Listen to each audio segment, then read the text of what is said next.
It's Tuesday evening, just past 6 p.m. UK time. This is the Spiritual Discussion Program. The aim of the show is to introduce you to the spiritual knowledge in the light of truth, the Grail message by Abrushin. I'm Saad in southeast London, and joining me as usual tonight is Gregory. Gregory, are you there? Hello. Welcome. How are you doing, and how's the weather where you are? Weather is just like what you have in London. Okay, here it's overcast right now. Sun is not yet gone in, but it's and I will say I would call it mild. Welcome, listeners. As I mentioned, this is the Spiritual Discussion Program. We have a new topic for discussion every week. The topic for tonight is fear, hope, and salvation. Fear, hope, and salvation. You are welcome to join us with any questions or comments. You can contact us on our UK number, which is 079 39 641 958. You can call, text, or use WhatsApp. And if you're outside of UK, it is 0044 79 39 641 958. Again, you can call, text, or use WhatsApp. I'm going to begin with, what is the Grail message? The Grail message, in the light of truth, by Abrushin, is a spiritual knowledge of life. It offers an explanation of the world, a picture of creation on the basis of natural laws. Its lectures contain valuable basic elements as a help in life. For through the knowledge mediated, the reader is again brought closer to life and led back to God.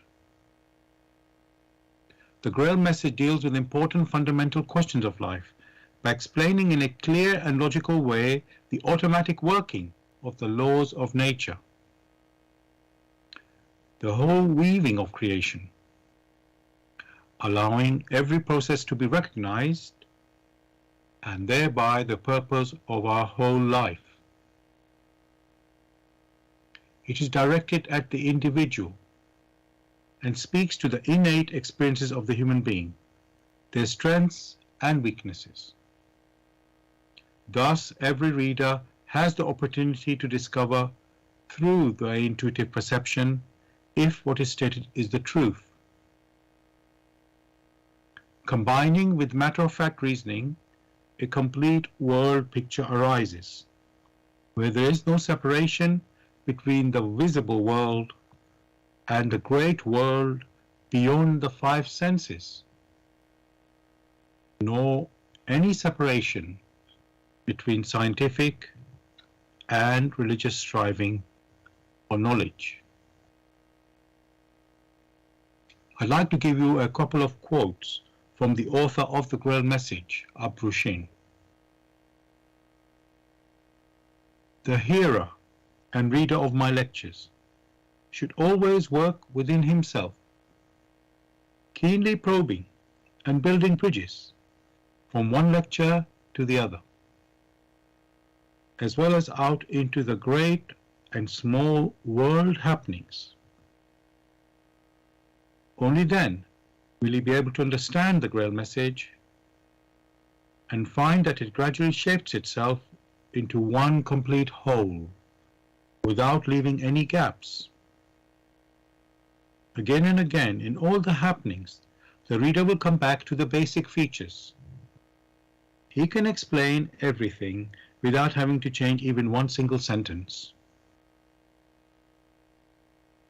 The word of the Grail message lives, so that it permits only those people who really carry the honest desire in their souls to find abundantly. All else is automatically rejected by it. For the arrogant and those who seek superficially, the message will remain the book with 7 seals. And I'd like to give you one more quote from the author. I wish to fill the gaps which have so far always remained unanswered in the souls of men, and which never leave any serious thinker in peace if he earnestly seeks for the truth. Dear listeners, just to remind you, the topic we're discussing tonight is fear, hope, and salvation. I'll repeat that. That's fear, hope, and salvation. You're welcome to join us with any questions or comments. You can contact us on our UK number, which is 079 39 641 958. You can call, text, or use WhatsApp. And if you're outside UK, it is 0044 79 39 641 958. Again, you can call, text, or use WhatsApp. And listeners, you would have noticed, again, the topic is still sort of connected with the, you could say, the situation in Ukraine, the war that is happening there. But again, we look at this from a spiritual viewpoint, not just in Ukraine, but what's happening in the world as well. So, Gregory, as usual, I looked up the title of our discussion tonight in the words of the title, let's say, I looked it up in the dictionary as usual, and the first word is fear. And in the dictionary it says the meaning of fear is strong, bad feeling that you get when you think that something bad might happen. And the example they gave there is a number of examples. There are fears that the disease will spread, or police feared that she drowned in the river. And another one they've given in this dictionary, many older people fear death. So just to repeat that, the meaning of fear in this dictionary, it says a strong, bad feeling that you get when you think something bad might happen. Gregory, is there anything you'd like to say on that definition? Well, thanks very much. These questions.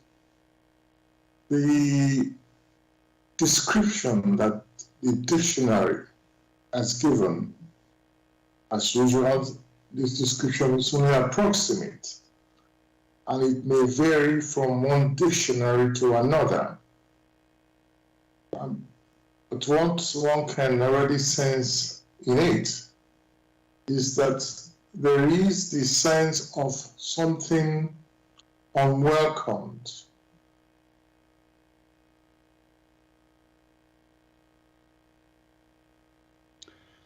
Gregory, sorry, did you want to carry on? Or was it? That was yes, it? That was it. Okay, I've got somebody calling me. Let me just put him online. Hello, listener. Did you want to? Hello, Mr. Scribe here. Hello, Mr. Scribe. How are you?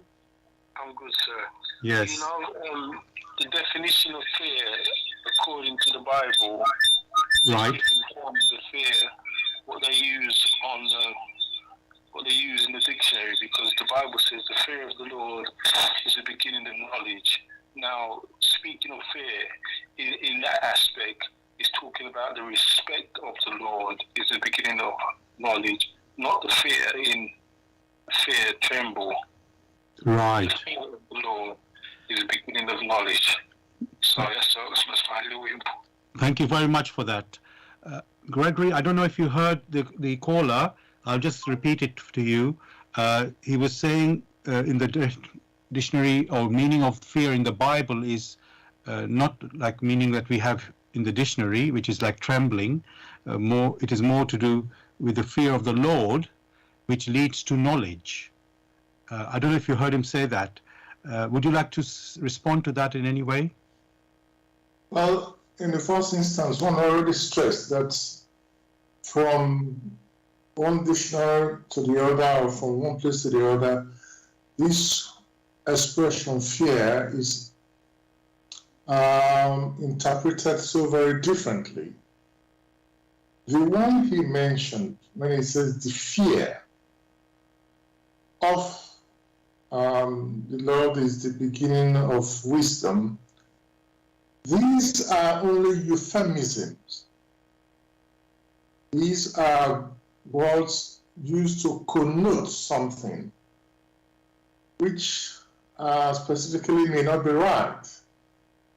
For how can you have wisdom out of fear?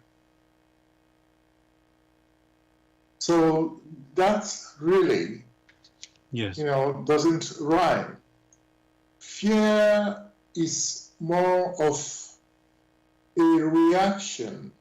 It's more of an emotional sense of danger. And in that reaction, you have no control because you are not really conversant with what you wish to deal with. Whereas what is stressed in the Bible when they mention the fear, a different word should have been utilized, because such fear gives the impression of danger, of uncertainty. Now, if many claim that with the Lord, calmness comes over them, certainty comes over them, then you will find the way they themselves have interpreted that is not right. Sorry, Gregory. The caller has called back again, in response to what you just said, and I'm going to just put him online again. Caller, DJ Scribe, yes. Do you want to come back to what Gregory has just said in response to your? Yeah. Just a second. Sorry, I'm going to put you on loudspeaker. Just a second. Yeah, go ahead.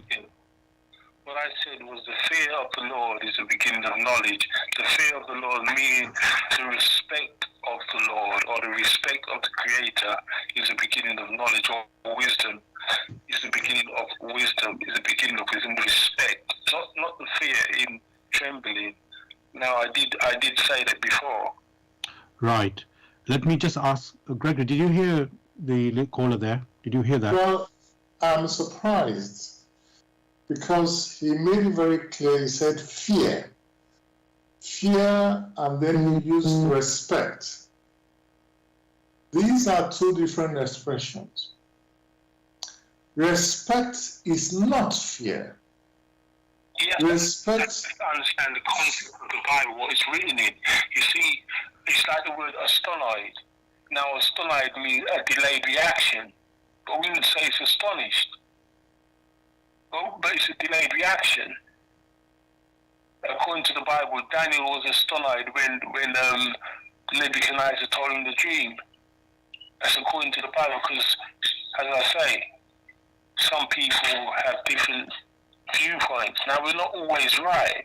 But at this point, I know that I've studied this subject, and I know that I'm not talking rubbish.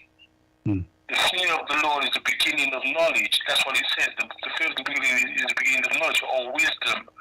So what does it mean? It doesn't mean fear to fear him in the sense that you respect him that you won't do wrong. You respect him that you will not do wrong. Yes. If you respect your father, you're gonna do good towards your father. Yes. So If you fear your father, you're going to do things behind his back.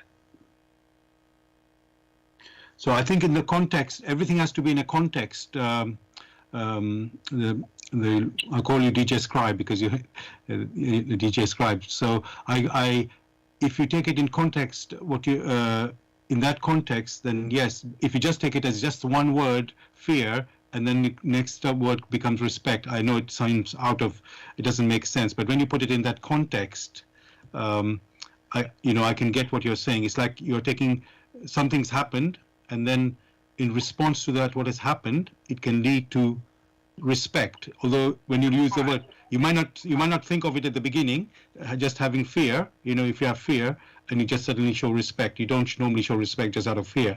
But I know where you're coming from. I've got your. I don't know, Gregory, if you want to sort of make any connections between these. I'm making a connection. You are making the connection. I know. I mean, yes. So. Yes, I can hear you. Basically, I can hear what you're saying. Even if the words, when you just look at them at the first moment, it doesn't make sense from the beginning. But once you start thinking a little bit, connecting them together, you give the context. Like I said, the context is always important in everything. So by looking only at that one word, you would never come across that idea. But since you have the way you have presented it now, I would say from my side, I can understand where you're coming from. I don't know, Gregory, if you want to still respond. Can I just? Oh, you want to say something? Go on. Yeah, go. Yes, of course. All right. Listen to this. Beautifully diagnosed from eye to eye. When you look eye to eye, you'll sense she's your lover. See, the word diagnosed sounds like it's a disease or an illness. But when it says beautiful, because the word beautiful comes before it, you understand what I'm saying? So it changes the whole context of the speech, of your speech. And it's just like the word, what we were saying in the beginning, the fear of the Lord is the beginning of knowledge. Because the word knowledge was used, it wasn't a damning word. So it makes the word perfect or respectful. Yes, I mean, another way you could say it is if you show humility, right? Then you open yourself to, you could say, the knowledge. You open yourself to knowledge, or knowledge of the Lord here. So if you have fear of the Lord, is how you're putting it, then you're opening yourself to the knowledge of the Lord, because you now have you're showing humility. So it means you're now open. So from this understanding, I can fully agree with what you're saying there, basically. So yeah, I think it's just, as I say, it's all about context. If you get the way it's coming from, then the picture is clear. So I don't know, Gregory, if you want to add or say anything further. When words are used, they must be used in a scenario such that these words are consistent with themselves. You cannot have a scenario in which the words which are the pillars in that scenarios sounds self-contradictory. These words which are pillars must be harmonious. Fear and knowledge do not belong to the same scenario. So, when words are used in a biblical context, those who wrote it only wanted to translate their intuitive perception into a form, but because they could not really translate it, that word fear was used. But the young man said respect. Before you respect something, you must know the properties, the features of that which you wish to respect. And therefore, there is the need to first understand properly what one is talking about. Not just that, oh, the fear of this, the fear of that. No, wisdom or knowledge can only come through one's continuous investigation, through one's intuitive perception, and through experience. Therefore, that's what fear should be taken out and put, and then you use the word respect. Respectfully so, then it is correct. Thank you for that, Gregory. I think the listener's now gone, but I think what you have pointed to is the word consistency there. So, because as you said, you look at the word fear, it does not, you don't automatically think of respect, and you don't automatically think of knowledge or wisdom. However, in the context of where the caller was coming from, I think it's just the scenario, exactly as you put it, it's the scenario, which could lead, even though it may not automatically, nobody would think of the word fear, I must say, as an initial way to come to the word respect, and then from respect to come to knowledge. It's not from starting from the word fear, but in that context, I think I can understand it. But thank you, Gregory, also for giving that clarity that there has to be consistency whenever we try to understand these matters. So I will now move on, Gregory, to the next word in the title of the topic tonight, which is, just to remind listeners, the topic we are discussing tonight is fear, hope, and salvation. So we started with the word fear. Now we're looking at the word hope. So again, Gregory, I looked up the word hope in the dictionary, and it says a good feeling about the future or something that you want to happen.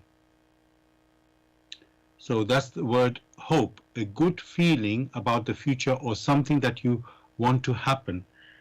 Again, Gregory, anything you'd like to add, subtract to this definition? Well, we have always discussed these things as descriptions. Descriptions in the sense that a picture is being painted. However, most of the time the picture could be limited in its scenario. That is, it is cramped, tied to intellectual pictures, or if the picture is deep enough, it is intuitive, it's tied to one's intuition. It is only through one's intuition you have lively pictures.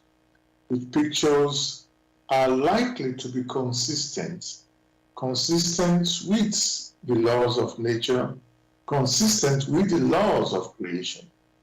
However, these pictures are dynamic, and they are, by dynamic means they are not static, means there is continuous improvement.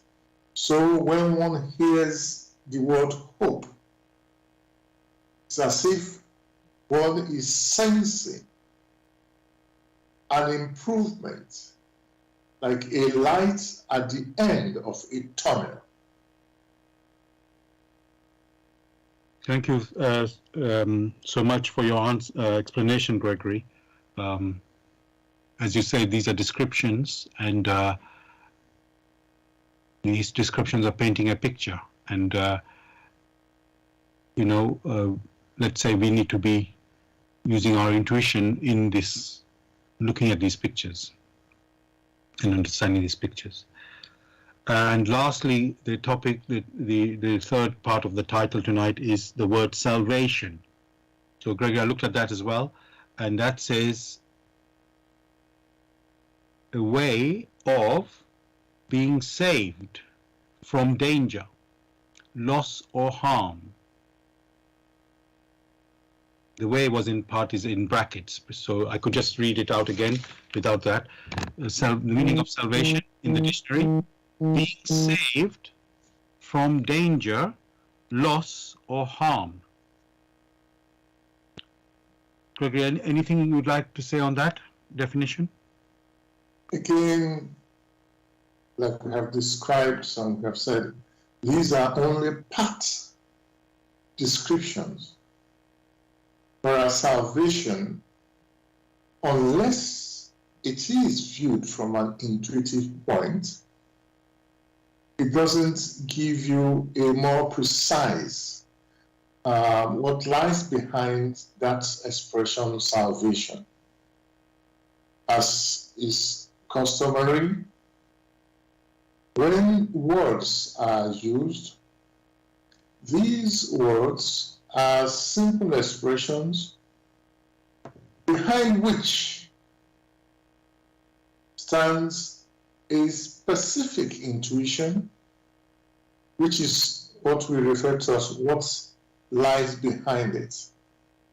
So that particular word or what lies behind it becomes like a little colored stone or a little token to describe what it means. Could be also a process. But within the meaning, within the process, there is this particular framework, which framework must be within the laws of nature, within the laws of creation. Thank you, Gregory, for your answer, and you know, you could say again, building the picture, you know, behind these words. So, you know, we really appreciate it, you know, deeply. So thank you for that. Now, Gregory, as I said when I began this show, the way this topic I came to with this title, you can say, was to do with the Ukraine war that is going on right now. People are having these fears, hopes, and salvation. They're looking for that.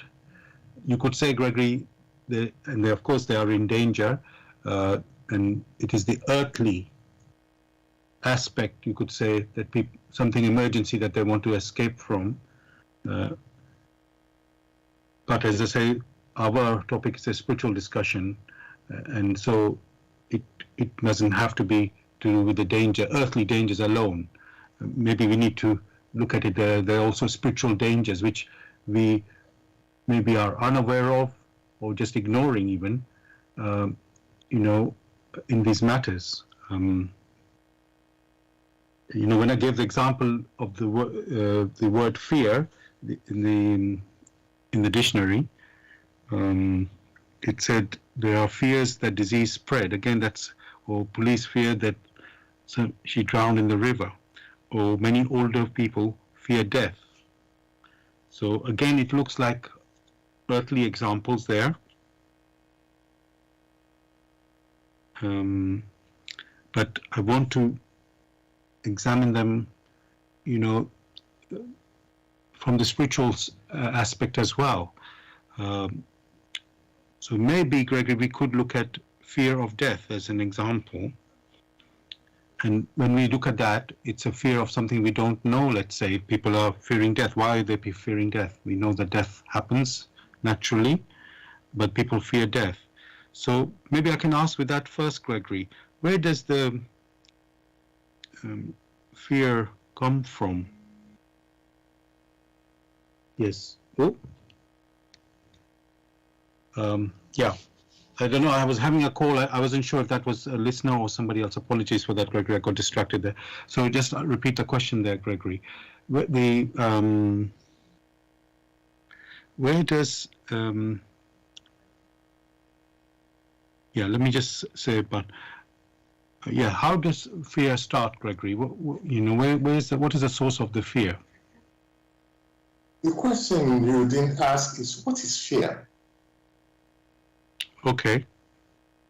That's all right. And then understanding what fear is, then looking at the scenario, maybe that one will now expose where these things come from. Okay, so let's fear, basically, which is more of an emotional reaction to a sense of danger. That emotional reaction or emotion must already refer to this thing which one referred to as deep within in one's inner motion, which basically is referring to one's intuition. And therefore, when you have an emotional reaction to that which is of danger, is of danger only because man is not conversant, or the personality does not know how to respond to such a challenge. For instance, when all of a sudden, without expecting it, some wealth drop into your lap, you have no fear. You accept it. If, however, that which is of danger, or which you sense as danger, crosses your path, there is an immediate emotional response to that which one now senses as danger. Therefore, one must very carefully conclude that which you yourself do not understand or has not prepared for, that particular challenge is like an unknown quantity, unknown quality.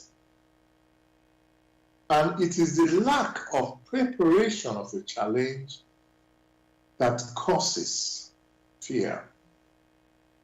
For if the human personality had been on the alert, had been vigilant, vigilance of the intellect and vigilance of the spirit, then it would have prepared itself such that that which is likely to accost it as it goes about its daily living, as it goes about in its activities, he or she would have sensed what could happen and make preparation for it. Therefore, fear catches one when the human personality lacks vigilance in accordance with the laws through which it itself came into existence.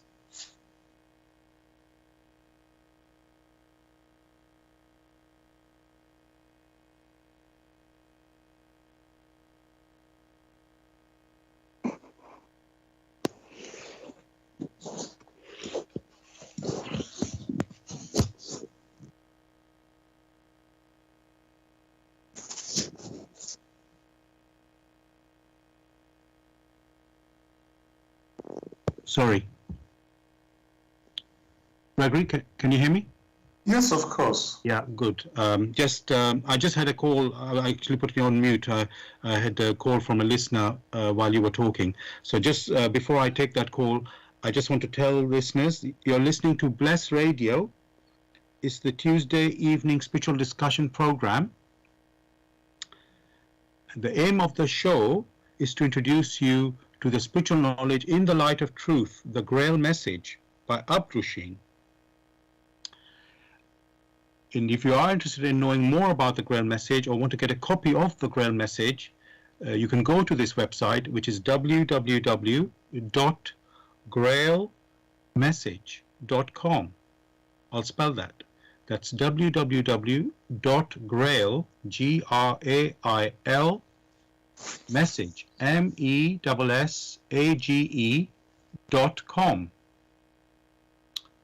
And the topic we're discussing tonight is fear, hope, and salvation.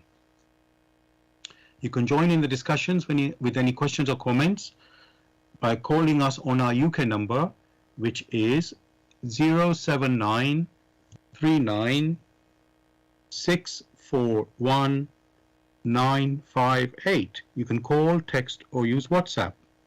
And if you're outside of UK, it is 0044 79 39 641 958. Again, you can call, text, or use WhatsApp. And just to let you know, we are broadcasting on blessradio1.com. That's the number one, blessradio1, the number one.com. Also, we're broadcasting on YouTube. Go to youtube.com and type in the search box, Bless Radio 1, again the number one, space, live stream. That's to listen to the live show. You can also listen to the recording of this show the next day. Again on YouTube, go to youtube.com and type in the search box, Bless Radio 1, the number one again, space, Grail, message, space, the topic of the show, which tonight is fear, hope, and salvation. And of course, you can listen to our previous shows as well on YouTube. And lastly, we are also broadcasting on zeno.fm/Bless Radio 1. I'll spell that. Zeno is ZENO.FM/Bless Radio 1. So I'm just going to call the listener, Gregory. As I mentioned, he was calling us while we were talking. I'm just getting him on the line now.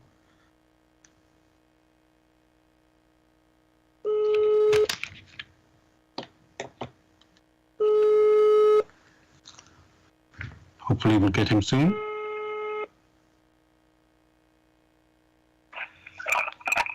Hello? Hello, Michael? Yes. Yes, you're live on the radio now. Would you like to go ahead with what you would like to say on Bless Radio? Just in view, taking in view of the war in Ukraine. Yes. And the fact that everything operates on a law of spiritual laws. How would you put such a very gruesome, almost incredible act like the war in Ukraine to the spiritual laws of the Creator, who is, I believe, benevolent, and does this not mean that the God of the Creator is? Right, I think I've got your question. Oh, sorry, go ahead. Yeah, carry on. Does this mean that God, does this mean that the Creator is the one who, in fact, is behind this war, or do we have other elements that are responsible for the creation of this war? Thank you very much. Okay, thank you very much, Michael. Thank you. Gregory, I don't know if you could hear what the caller was saying. Maybe I will just say if you heard him.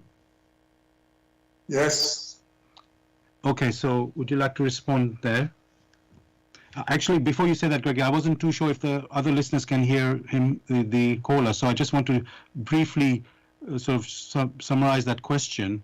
So the caller was saying that this war in Ukraine, how can it be basically happening if the creator is benevolent and you could say loving, and in terms of in the context of the laws of creation, the spiritual laws of creation, which I will just say, listeners, that's how we explain things. If whatever happens in this world happens in accordance with the laws of creation. So the question, what the caller was asking, is how can a benevolent creator allow that to happen, or can be responsible for what is happening? If I got that right, Gregory, if you can answer it. Well, thanks for this particular question. It must be very clear that every personality has a free will to make decisions. For the free will is an intrinsic quality, an intrinsic feature of human personalities. Only through the use of their free will are they able to come to spiritual maturity. That is what the Creator has granted each personality, each human personality. And therefore, just as he himself was able to ask that question, because he himself already senses such inhumanity, such a question only arose from out of his free will. So also those who, through their belligerence, decided to antagonize others, albeit because they claim they have the rights. This only explains that because they themselves are unable to grasp what it means that each personality has a challenge, that the other side they are trying to suppress have a challenge, just as they who are belligerent have a challenge. They consider they have the resources to suppress the other personality or the other group of personalities. In that, they themselves have sown. One may say that they have sown a seed. They have sown the wind, and as is very well known, they will have to reap the whirlwind. It doesn't mean it's going to occur immediately. In due course, one only needs to be patient. However, those who have had to suffer terribly, they have had to undergo deep anguish, not only of the physical body, but also of the soul.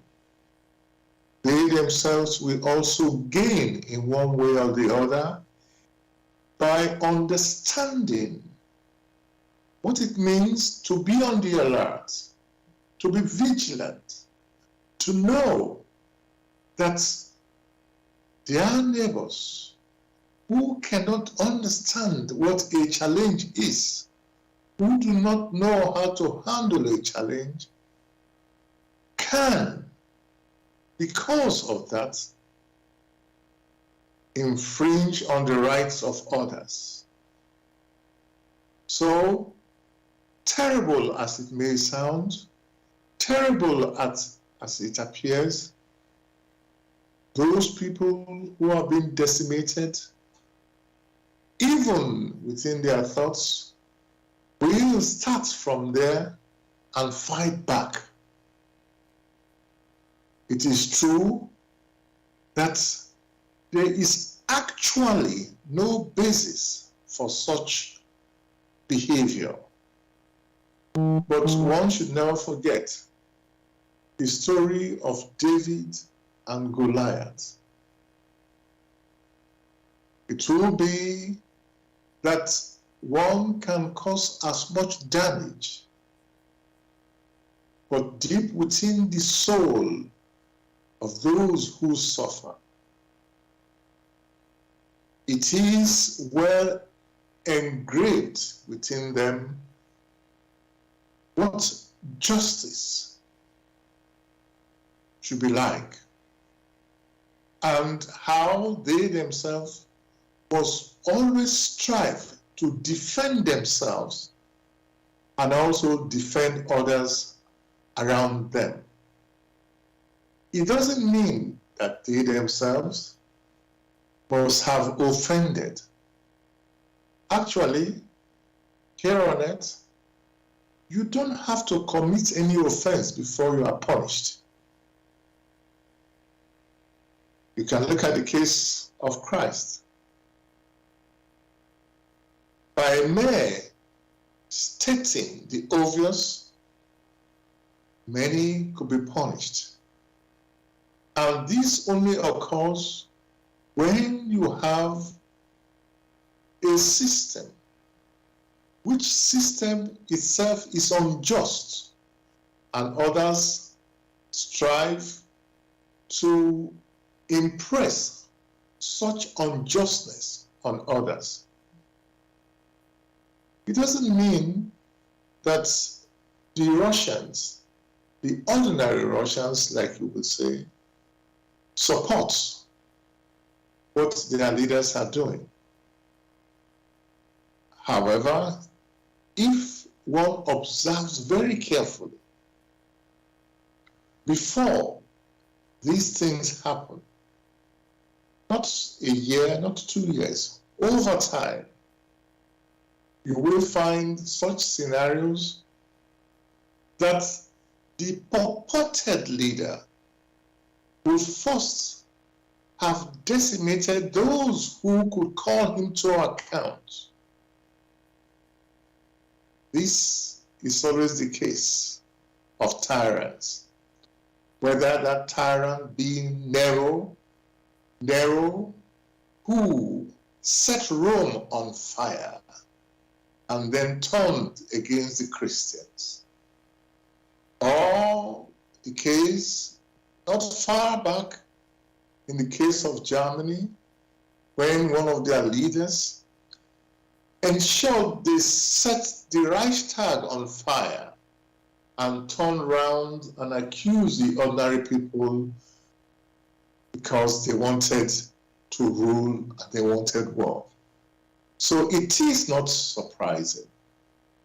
However, each personality must learn from this, so that they themselves, in their thoughts, in their intuitions, will never, ever harbor such behavior which they now have come to know is not right. Thank you so much for your answer, Gregory. And hopefully the listener was able to gain from that. And it's very interesting to have people calling in. That's very interesting for tonight's show. So thank you, those two listeners who phoned in. Gregory,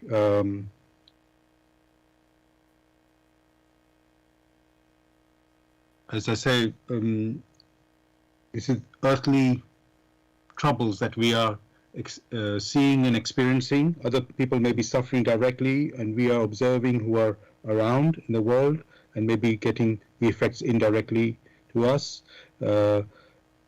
However, I want to also look at the broader picture, which is where I was trying to lead to, where when the first callers talked about knowledge and the wisdom from, let's say, fear leading to respect, leading to,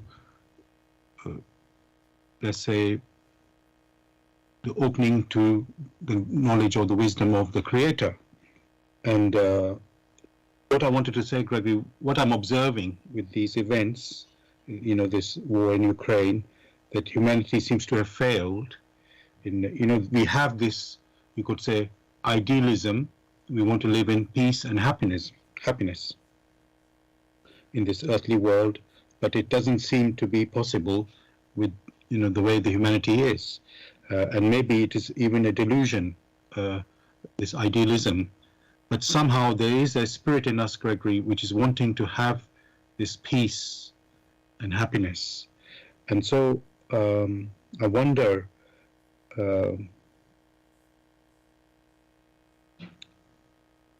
is this hopeless to have this wish for peace and happiness, or at least for this to be on the earth? Maybe it is not possible on this earth with the way humanity is. So sorry to be a little bit roundabout. So my question is, Gregory, is it hopeless to have this wish for peace and happiness on this earth? You stated it's a wish. Whoever wishes for peace must strive after peace. It means that particular person must make the effort to ensure that there is peace and harmony. For very simply, here on earth, you do not have a uniform maturity of souls. There are some who have allowed themselves, due to their personal indolence, they now have pride within them, greed within them, envy within them, lust within them. These features which they have now held within themselves, these features are used to oppress others. Therefore, as a counter, because these vices does not lead to peace, there is the need for counters for those virtues. Which virtues one is discussing here? Virtues of humility, virtue of modesty, of diligence, of courage. So, because many now understand that to be able to live in peace with others, one must be awake. One must be on the alert to ensure that those who are not as matured, those who do not yet understand what it means to live in peace with their neighbors, because they understand that there are, as is evident in the case of the invasion of one country of another, one ensures that alertness and vigilance is the key. For wherever you have, in any community, those who are very much on the alert many an evil is nipped in the bud before it takes on form, which form turns out to be catastrophic for all communities around that particular area. So, on the one hand, seen from the outside, it is terrible. So on the other hand, those who have had to suffer anguish of souls will subsequently and very quickly wake up to realize that only continuous vigilance of the intellect and vigilance of the spirit, only that will be helpful. And at the same time, they will ensure that those people who wish to be leaders will exhibit the necessary virtues which are required for peaceful coexistence with others. Virtues of diligence, of courage, of truthfulness, of humility, and above all, of compassion. For whoever lacks compassion cannot understand that in their activities they endanger the others who, like them, are striving for knowledge, are striving for recognition. Because it becomes very clear what you lack, what you yourself do not have, you cannot give to others. You can only pretend that you have it. So, when one looks at this scenario, that's a personality, just like Nero did, because he lacks any compassion, first Nero had to mother his own mother, who granted him the possibility of coming to the earth. That already showed the lack of compassion. He didn't stop there. To the Christians, he set the Senate ablaze, set Rome on fire, and blamed it on others.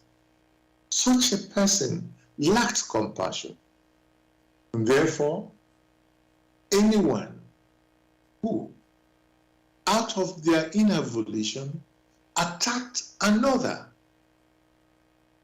for trumped up reasons and sees the immense suffering many are undergoing, such a personality lacks compassion.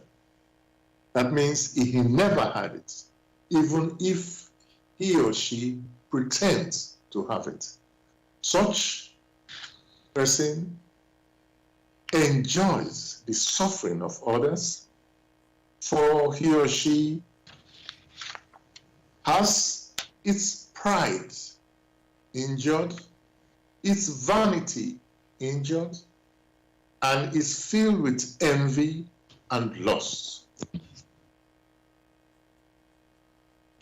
Thank you, Gregory, for your answer and explanation again.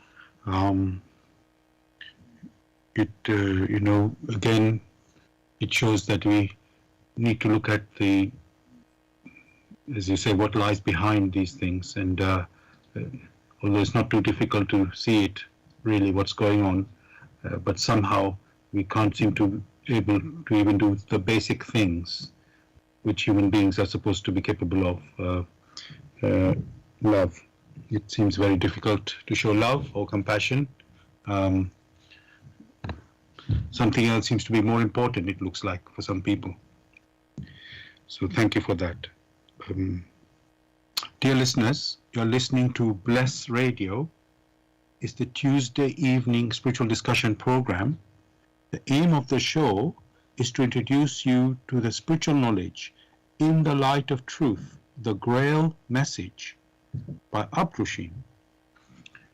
If you are interested in knowing more about the Grail message or want to get a copy of the Grail message for yourself, you can go to this website, which is www.grailmessage.com. I'll spell that. www.grail, Grail, message, message.com. And the topic we're discussing tonight is fear, hope, and salvation. Fear, hope, and salvation. You're welcome to join us with any questions or comments. The number to contact us on our UK number, it is 079 39 641 958. You can call, text, or use WhatsApp. And if you're outside of UK, it is 0044 79 39 641 958. Again, you can call, text, or use WhatsApp.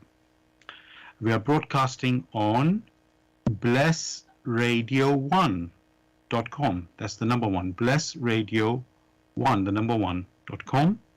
Also, we're broadcasting on YouTube. Go to youtube.com and type in the search box Bless Radio 1, the number one again, space, live stream.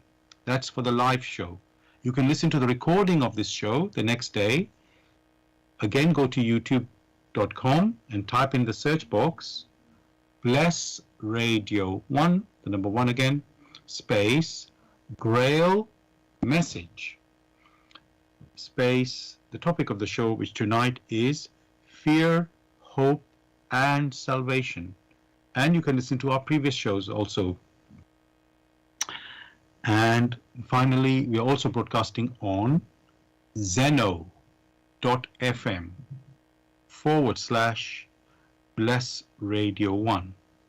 Zeno is ZENO.fm/Bless Radio 1, the number one. Gregory, we're talking, let's say, human, we're talking about, let's say, idealism. That's what we have, our dreams and visions and wishes, let's say, to be better human beings. Let's say that is a common goal amongst humanity, or so we, let's say, like to claim, even if we don't seem to be able to live up to that. And I mentioned earlier that maybe on Earth we are not capable of achieving that, and maybe I wonder, Gregory, when we talk about spirituality, that is this spirituality that we are striving for, is that you could say, we are practicing that ability, you can say, of becoming a better human being on this earth, and really it can only be achieved, let's say, not in this world, the earthly world, but only, let's say, in heaven, because we are told in many spiritual teachings, religious teachings, that there's a life after death, and the goal is to reach paradise. So my question, Gregory, is, are we practicing on this earth to become better human beings, but we don't actually achieve that really here? It's only a practice. And yes, evil is done on this earth, and as you said, there are people of different maturity on this earth. Some can show compassion, some don't seem to be capable of showing compassion. and so people suffer because of that. But maybe, Gregory, our reward for being good human beings comes in the beyond, not really beyond meaning in heaven. I mean that the ultimate ideal is ability, not able to say this in a proper way, but to live in the ideal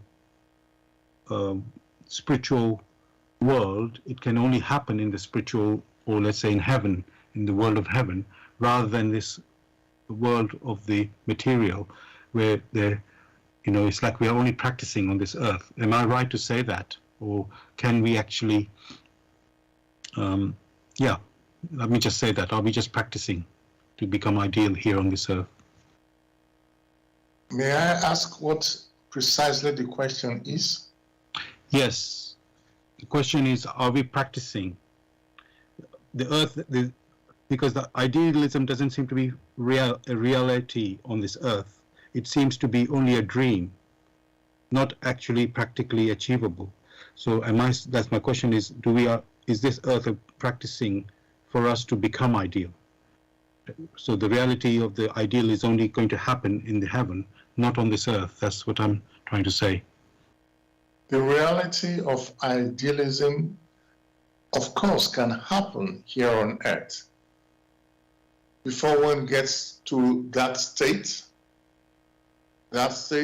where there is balance between the exchange of thoughts, the exchange of goods, the support for one another, it is possible here on earth. Not only here on earth, but hereafter. And that is why when it was stressed to love thy neighbor as thyself, that is the basis for whoever strives in his or her activities to express that innate love for the neighbor. You will find that the vices will not come into play. The vice of gluttony, of lust, of envy, of greed, of pride will not come into play. It means it will not be practiced.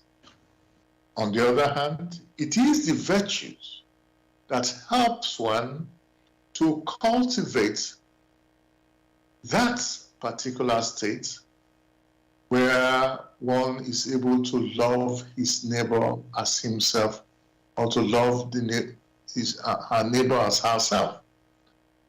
These virtues, like one has said, stressed earlier, that of faithfulness, of truthfulness, of grace, of courage, of wisdom, of humility, of compassion, of vigilance and alertness.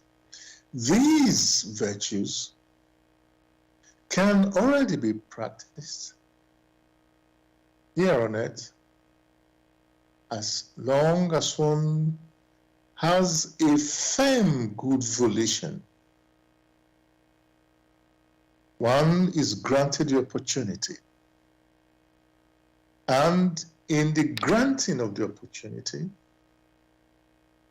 strength accompanies the person who strives after courage, to be of courage in the service towards humanity, towards those who live in nature and those who also are alive in creation. Therefore, that ideal which you mentioned, of course, is realizable here on earth. However, it doesn't mean it will come just through one earth life. For like a child that is learning to walk. The first steps, he or she might fall, but stands up again and keeps trying.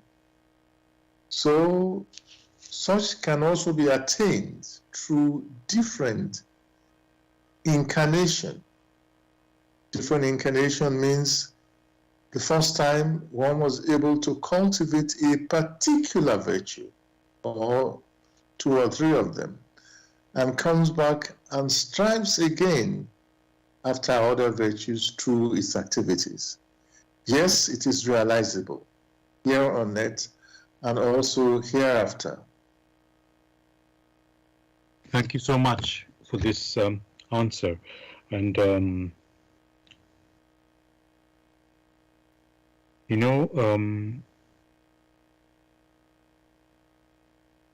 to stand in this firm, conviction, you could say, to strive for, the compassion and love and justice. It seems to be, Gregory, very difficult, or let's say, has severe consequences when people around you are there to bring you down. You could say that's even an understatement. They're basically standing like an enemy to, it's like the evil wants to conquer the good, and use very, I don't even know what word to use. Let's say savage and dirty. I can't even think of the right word for it. But very, very, you could say, dark means to bring, with very severe consequences, like maybe murder and torture. That if you stand for the truth, let's say, there's some, your people around are willing to bring you down when you do that, when you fight for justice and freedom. So it requires a lot of courage to stand in this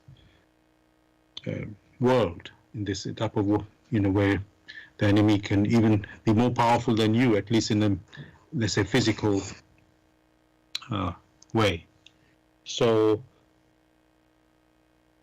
that is why, Gregory, I was wondering about, if there's what really can have this idealism in this earthly world, and maybe this is why it's like a practice in this world, and the reward for experiencing, and you could say, I don't want to say surviving, but standing for your conviction and for your principles, and then the reward is that it comes in heaven for the, standing for justice and love.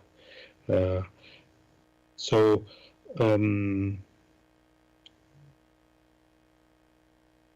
this courage, Gregory, how do we strive for that, or how do we get this courage? Do we have to have a belief in the Creator, that the help will be there?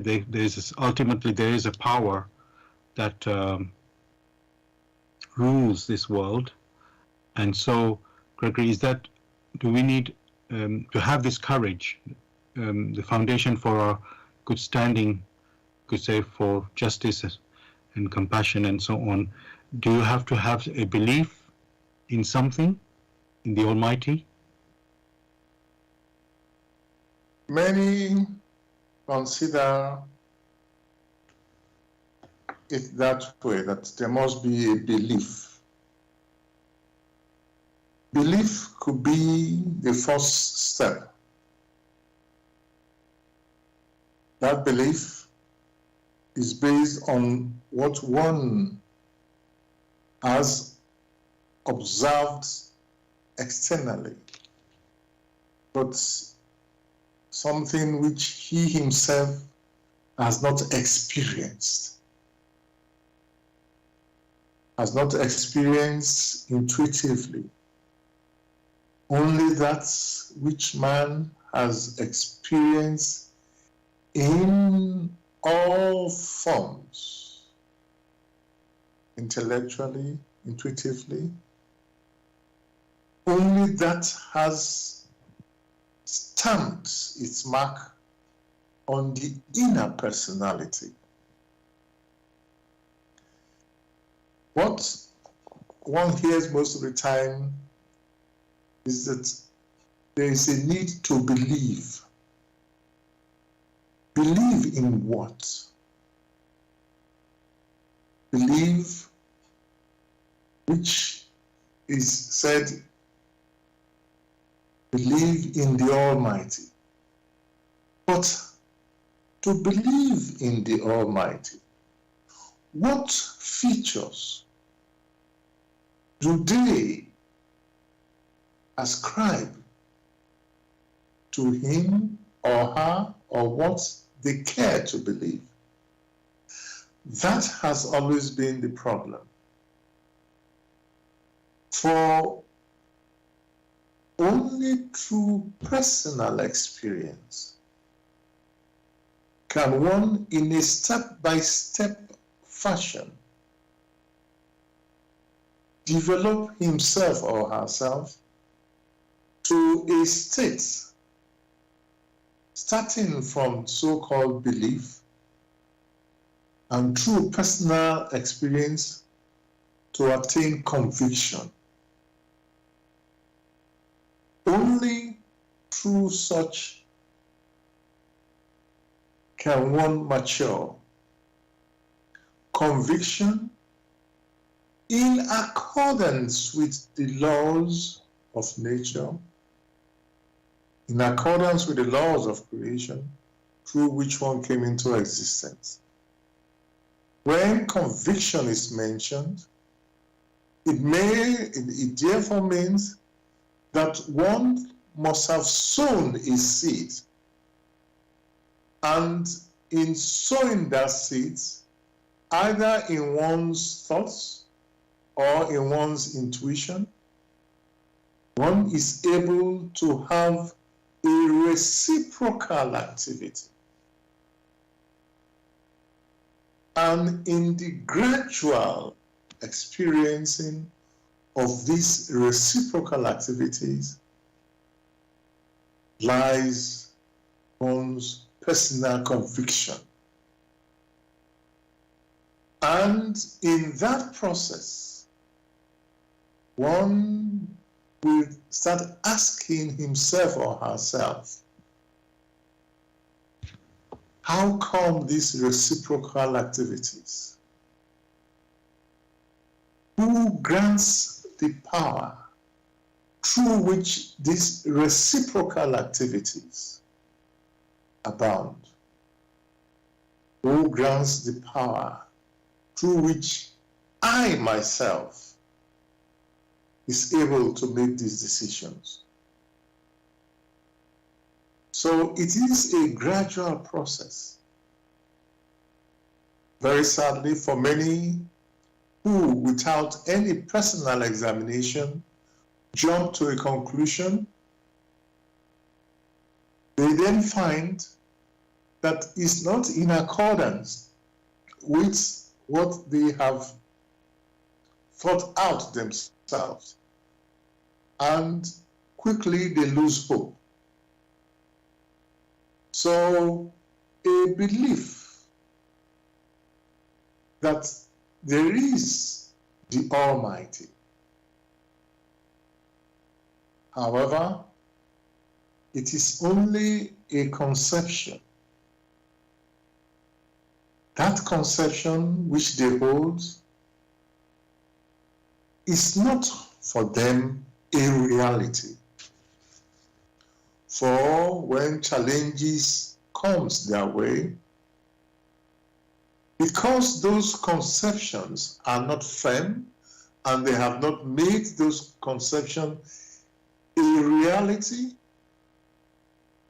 then that which they hold as belief are quickly swept away. That is not what is desired. What is required is a continuous examination, a rigorous examination of all the impressions that assail the human personality, not only intuitively, but also intellectually. Then, before long, clarity will, or the seeking one will attain clarity.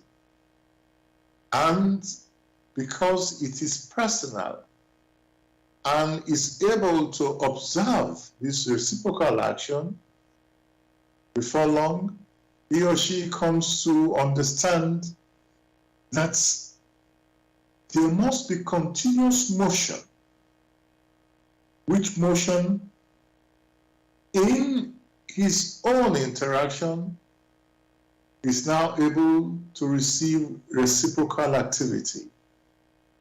And a law then dwells, then opens up the law of reciprocal activity that is in creation. The same thing happens when he or she, through experiencing, finds that all those things which strive towards it, which accumulate towards it, it's as if we have those accumulations have some homogeneity. And then you have sayings like birds of a feather flock together. Before long, he or she becomes convinced because he or she has experienced it only through rich experiences, which experiences may be pleasant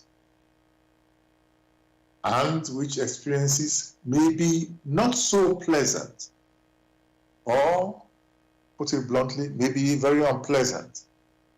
However, be it pleasant or unpleasant in the case of suffering, these experiences has a strong stamp on one's intuitive perception, on one's soul, on one's spirit. These are the experiences the human personality takes away for its maturity, such that should it incarnate again, which is referred to as reincarnation,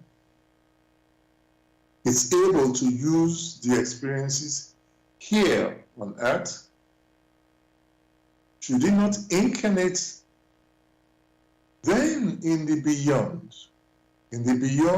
which is above the earthly conceptions of space and time, which basically means the senses that is used on earth are no more active. So it's beyond the capabilities of the intellectual sensing. Those experiences, because they have a firm imprint on the human soul, the human personality is able to make use of them in further maturing in different realms. That is what is required. Then, in a step-by-step manner, the challenges that it then has to encounter only help to strengthen it, because in that motion becomes skillful, it becomes courageous, and it has compassion on his neighbors, whom like him are striving to attain to further maturing.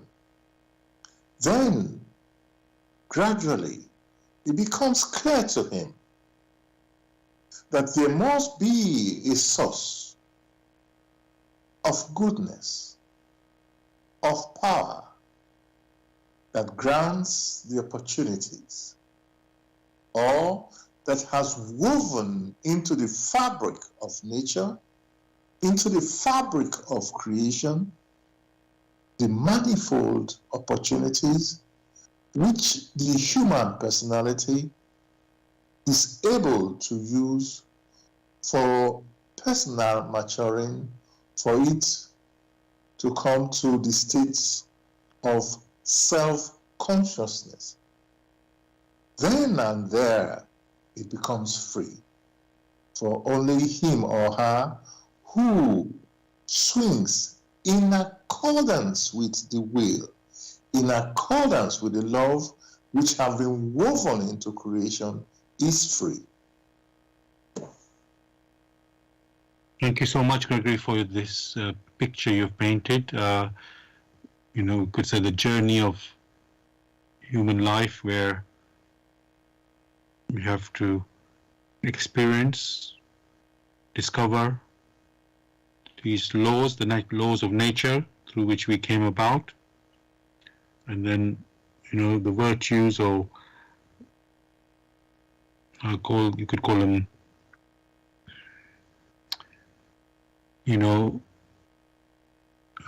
I'm just going to use the word virtues for now, which is love, compassion, patience, this urge to be good, noble human beings, developing ourselves, maturing through these experiences of life, and no matter how tough, it might have to be.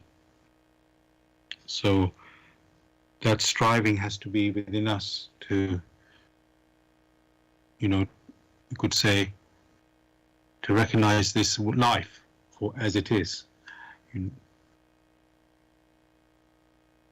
And you mentioned also, Gregory, our soul, that's the living person that we are, which, let's say, that where we experience our emotions and so on, which you could say sometimes we put aside when we, to our detriment, when we do these evil acts. We, our conscience, we ignore it, and suffer the consequences that we are seeing now, in the news at the moment. However, there's always the love which you could say pulling us to show the direction we're supposed to go. So thank you for that. Dear listeners, you're listening to Bless Radio. This is the Tuesday evening spiritual discussion program from 6 p.m. to 8 p.m. UK time. The aim of the show is to introduce you to the spiritual knowledge in the light of truth, the Grail message by Abdushin. If you are interested in knowing more about the Grail message or want to get a copy of the Grail message for yourself, you can go to this website, which is www.grailmessage.com. I'll spell that. www.grail, Grail, message, MESSAGE.com. And you're listening, as I say, to Bless Radio, and you can listen to us on blessradio1.com. Also, you can go to youtube.com and type in the search box Bless Radio 1, again the number 1, space live stream. That's for the live show. You can also listen to the recording of this show the next day. Again, go to youtube.com and type in the search box Bless Radio 1, again the number 1, space Grail message, space the topic of the show, which tonight is fear, hope, and salvation. And of course, you can listen to our previous shows as well. And finally, we are also broadcasting on zeno.fm /Bless Radio 1. I'll spell that. Zeno is ZENO.FM/less radio1, the number 1. And the topic we're discussing tonight is fear, hope, and salvation. Fear, hope, and salvation. You're welcome to join us with any questions or comments. You can call us, contact us on our UK number, which is 079 39 641 958. You can call, text, or use WhatsApp. And if you're outside of UK, it is 0044 79 39 641 958. Again, you can call, text, or use WhatsApp. Now, Gregory, the final part of the topic, the word is fear, hope, and salvation. The last, you could say, part of it is salvation. We've talked in your last question or answer about the soul and you're having to incarnate and reincarnate. And I'm wondering, this word salvation, what is basically the salvation meant to be? Are we meant to make, they talk about paradise. Is it meant to make a paradise here on this earth? Is that could say, I don't know if that's called salvation, but is that a goal for us human beings? So maybe I'm mixing these things up at the moment. So let me just say, Gregory, the first part of this question I would like to ask is, what is the goal of the human being?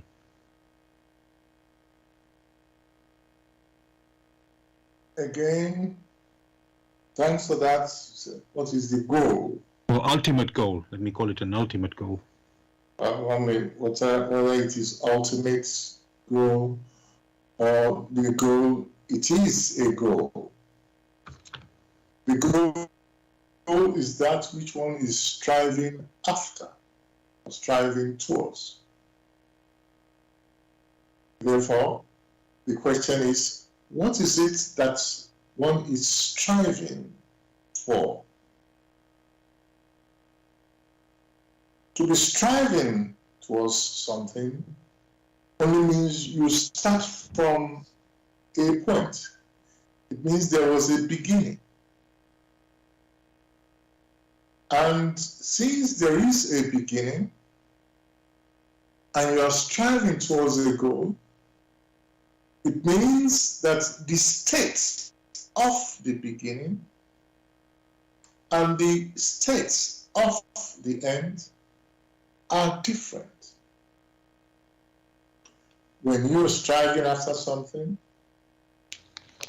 it means that you are starting from the basics. In starting from the basics, you, in quotes, struggle to build up. And you can only start with that which you are endowed with. What one is endowed with are the skills, the talents. So there is the need to cultivate the talents. Which talents, when cultivated and used aright, will then lead us to the goal. These talents, which are embedded within the human personality, at the initial stage, the human personality is not fully aware or is not aware of these talents. In that state, it is said it is unconscious, as the human personality in its gentle sensing struggles to develop these talents. It becomes aware of these talents,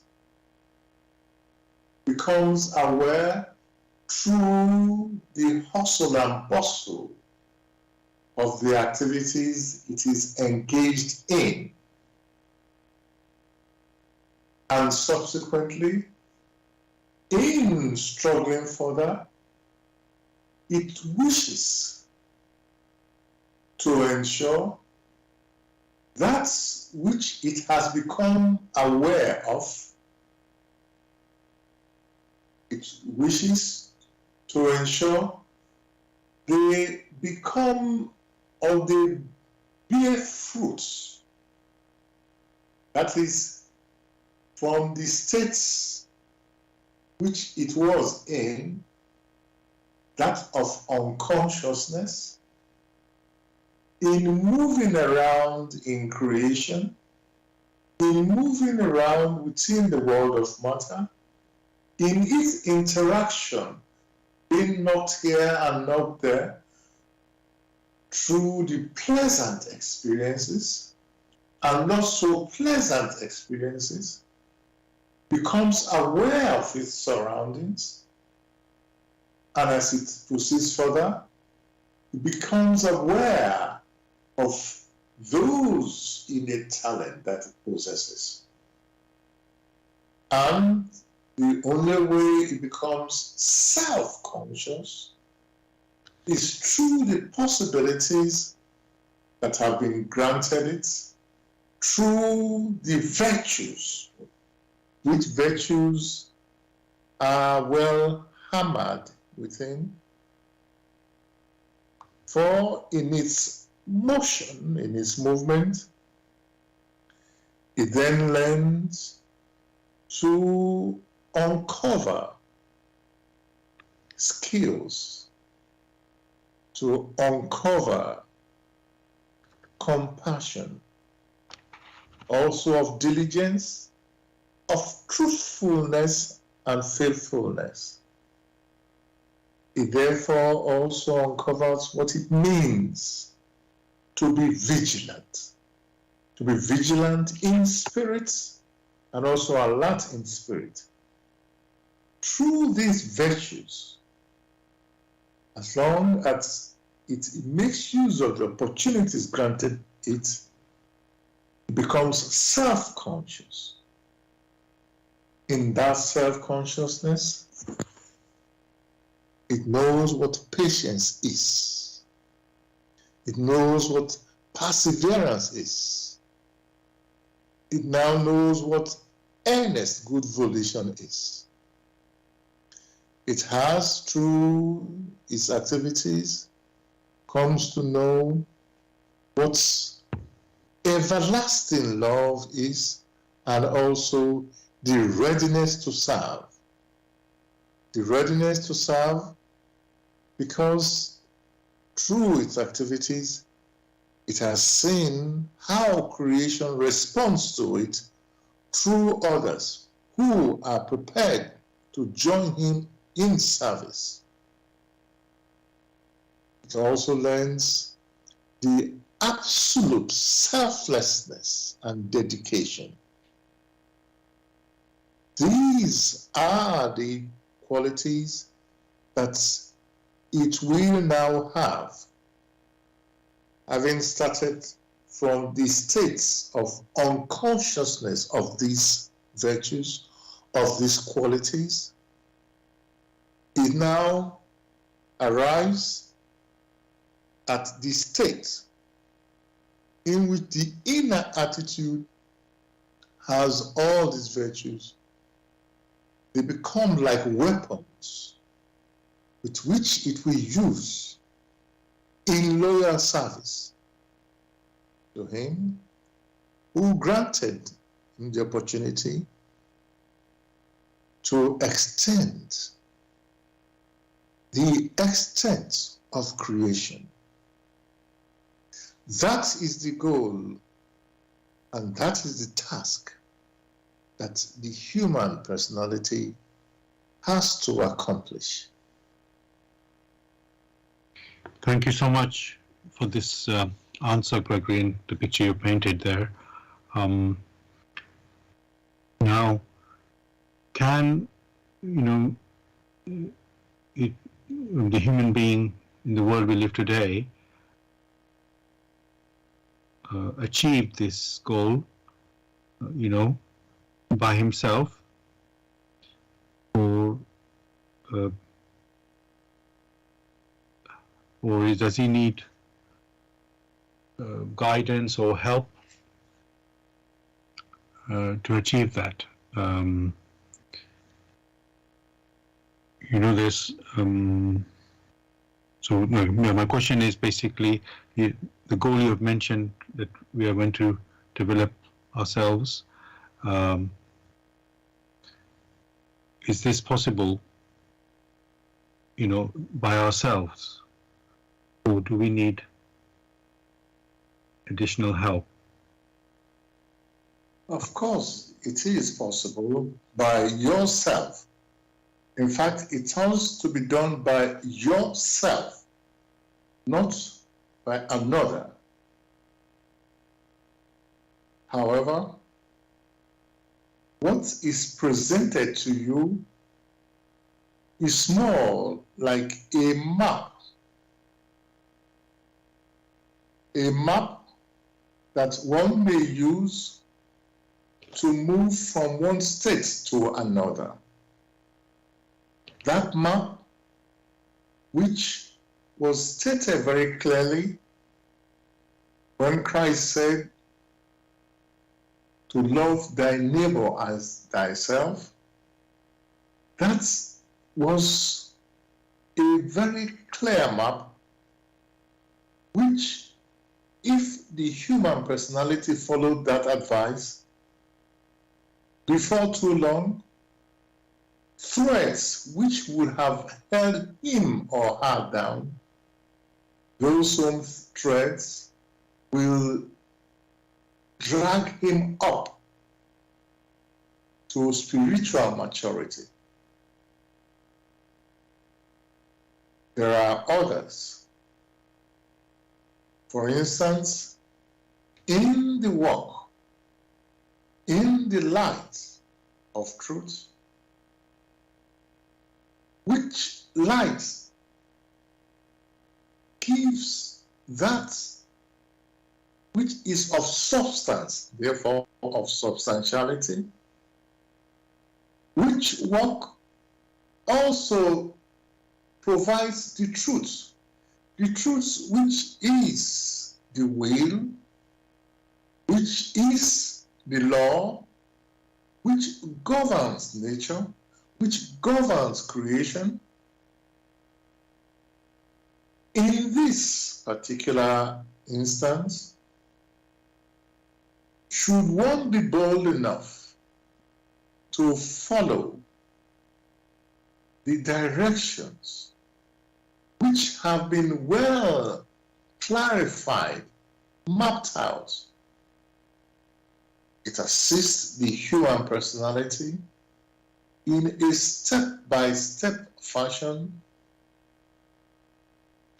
to attain to the goal that it longs for, which goal is that of self-consciousness. In no other way can it attain to that goal. For that goal lies within creation. And should it want to be a useful tool in creation, a useful tool in nature, first and foremost, it must strive to understand the structures, the processes in nature, in creation, such that it will stand like a node, like a leaf within the structure of creation, standing as a node or as a leaf, to be prepared to receive of the power which streams through, to make use of this power for itself, transform it for itself, for its own benefit, and also pass it on. Then it is obeying that law which says, whoever receives must make use of it and pass it on. Only in that fashion is it able to receive more. Then when it has attained to that state, it is standing as it should and must in creation as a useful tool in creation, in nature. Then it becomes like a world in which he himself or herself stands in harmony, in the support of others, just as he receives support from those who stand higher than he himself or herself. Thank you for this answer, Gregory. We are all individuals, and yes, the journey, you could say, of salvation is our own salvation. Each person is responsible for his own salvation. Does this mean, Gregory, you can help, let's say, some of us are able to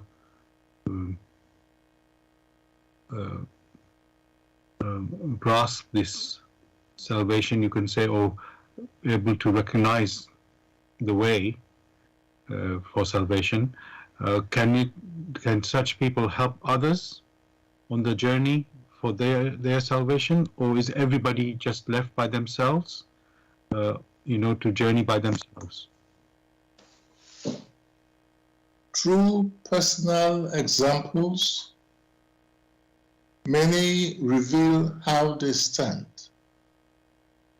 By their works, they reveal how they stand. For only through their works are others able to emulate them and to ensure that through their works it brings benefit first to them who follow that path. For only that which is of benefit to you is useful, else it is useless. The first step is to ensure whatever one has embarked on, whatever path one has embarked on, that path will bring benefits to the personality. It doesn't mean that path must be as pleasant as you yourself had imagined. It only means the path may be challenging. Because it is challenging, efforts have to be put in. It's like one climbing a mountain. Only when you now get to the top and look back can you now see the beautiful view. If, however, no effort is made, then there will be no progress upwards. Thank you for that, Gregory. Another listener sent quite a long text as a comment, but I just want to make a summary of that.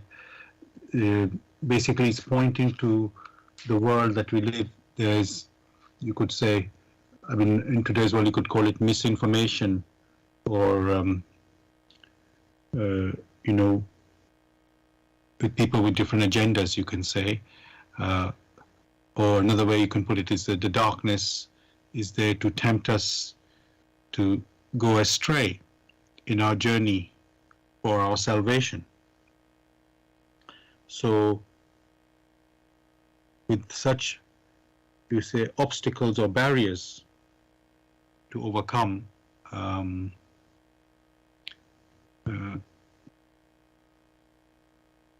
you know,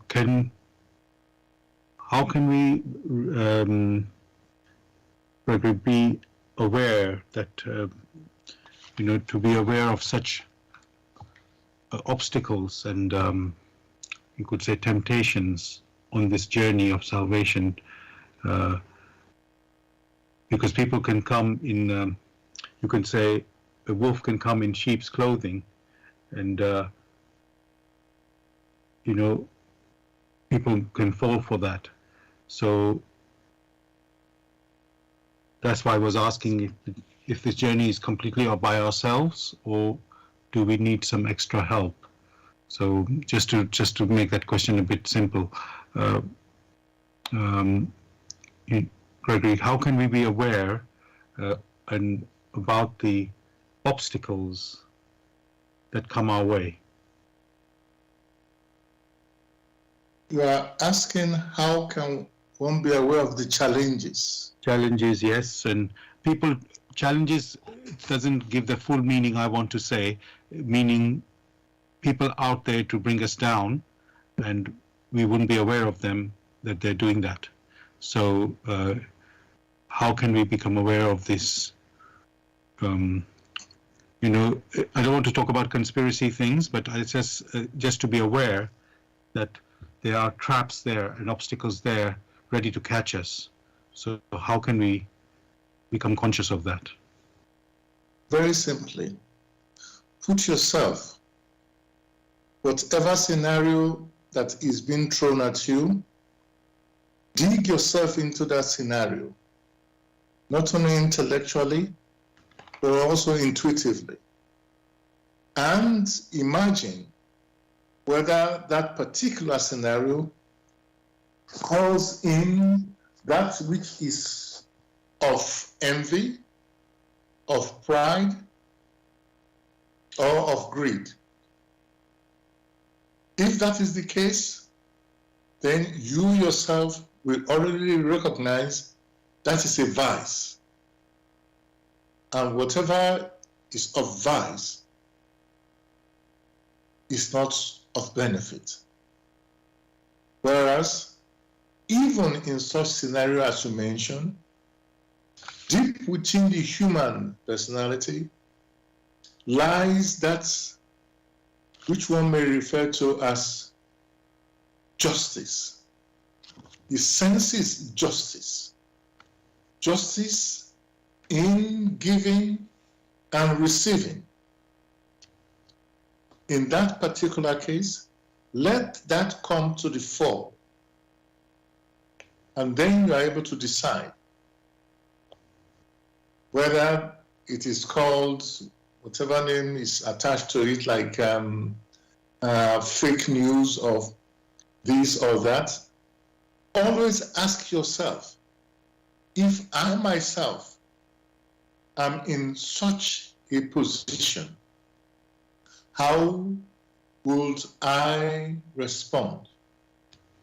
There have been so much talk, even in the conflicts, the so-called Ukraine conflict. Forget about Ukraine conflict. Stay in your house where somebody to come into your house and ask you to vacate your house because it wants to take your house or it wants to kill your family, what will be your response? Do you call that one temptation? The first rule for the human personality is self-preservation. It is just to ensure that you preserve yourself, just like the other personality who, like you, is striving to preserve themselves and also to attain to wisdom.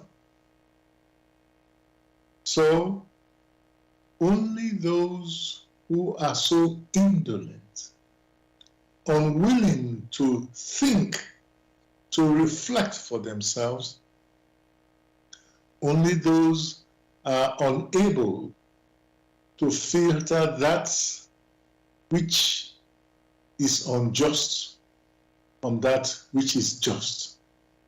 For once it touches them personally, quickly they change. So let no one turn around to say, I do not understand. The possibility to understand is granted to everyone. Thank you so much for that, Gregory. Listeners, we've come to the end of our show tonight. Hope you enjoyed the topic, which was fear, hope, and salvation. I just want to give you just a few words from the beginning of the Grail message to guide us. It says, free yourselves from all darkness. He who makes no effort to grasp the word of the Lord aright burdens himself with guilt. So, urge you, along with Gregory, to pick up the Grail message, to examine it for yourself, to see what value and help it gives.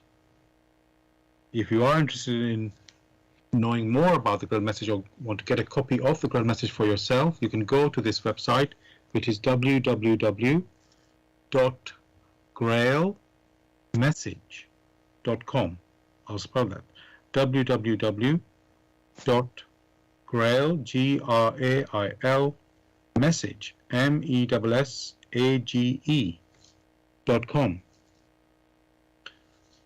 Gregory, anything you'd like to say to the listeners to say goodbye? Just to add to what you have been mentioning, that this work we refer to on any time we have this discussion is not for the faint-hearted. The work in the light of truth is for those who, filled with zeal to improve themselves, have that courage to examine for themselves, not to be taken for granted. Only those are able to make progress. Do not take our words for it. You yourself must examine with all that you have. Only then will the values, true usage, come to the fore. Then one needs not fear anything, because one is then prepared to go forward courageously. Thank you so much. Thank you, listeners, for joining us tonight. I wish you all a great week. And we'll be back as usual next Tuesday, 6 p.m. to 8 p.m. UK time with another topic. Take care, everyone. God bless. Good night.